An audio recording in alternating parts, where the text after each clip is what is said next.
আসসালামু আলাইকুম। জাতীয় বিশ্ববিদ্যালয়ের ডিগ্রি পাস তৃতীয় বর্ষের পরীক্ষার্থী বন্ধুগণ, তোমাদের সামনে হাজির হয়েছে একটি শর্টকাট এবং ফাইনাল কমন উপযোগী সাজেশন নিয়ে। বিষয়টি হচ্ছে রাষ্ট্রবিজ্ঞান পঞ্চম পত্র। বিষয়টির বিষয়কোড হচ্ছে 13-19-03। বিষয়টির বিষয় হচ্ছে বাংলাদেশের স্থানীয় সরকার ও গ্রামীণ রাজনীতি। এখানে থাকছে ক বিভাগের অতি সংক্ষিপ্ত প্রশ্নবলীর শর্টকাট সাজেশন, থাকছে সংক্ষিপ্ত প্রশ্নবলীর শর্টকাট সাজেশন, থাকছে রচনামূলক প্রশ্নবলীর শর্টকাট ফাইনাল সাজেশন।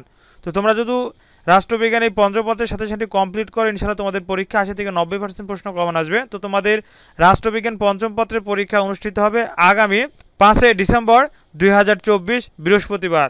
রাষ্ট্রবিজ্ঞান পঞ্চম পত্রের পরীক্ষা অনুষ্ঠিত হবে। তোমাদের পরীক্ষার সর্বশেষ যে রুটিনটি প্রকাশ করেছে জাতীয় বিশ্ববিদ্যালয়, সেটি হচ্ছে 28 সেপ্টেম্বর 2024। তোমাদের পরীক্ষা শুরু হচ্ছে 25 তারিখ থেকে। এবং আজকে যে ভিডিওটির আলোচনা সেটি হচ্ছে রাষ্ট্রবিজ্ঞান পঞ্চম পত্রের পরীক্ষা অনুষ্ঠিত হবে 5 ডিসেম্বর 2024 বৃহস্পতিবার।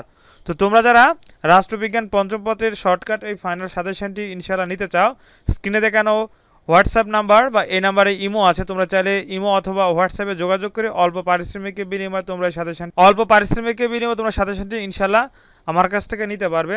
এখানে থাকছে ক বিভাগের সর্বোচ্চ 40টি প্রশ্ন, খ বিভাগের থাকছে 13টি প্রশ্ন এবং গ বিভাগের থাকছে 12টি প্রশ্ন। এক কথায় খুব অল্প প্রশ্ন দিয়ে সাজানো হয়েছে। এক কথায় শর্টকাট এবং ফাইনাল সাজেশন। তোমরা যারা সাজেশন নিতে যাচ্ছ, স্ক্রিনে দেখানো হোয়াটসঅ্যাপ নাম্বারে যোগাযোগ করে অল্প পারিশ্রমিকের বিনিময়ে তোমরা সাজেশনটি নিতে পারো। ধন্যবাদ। আসসালামু আলাইকুম।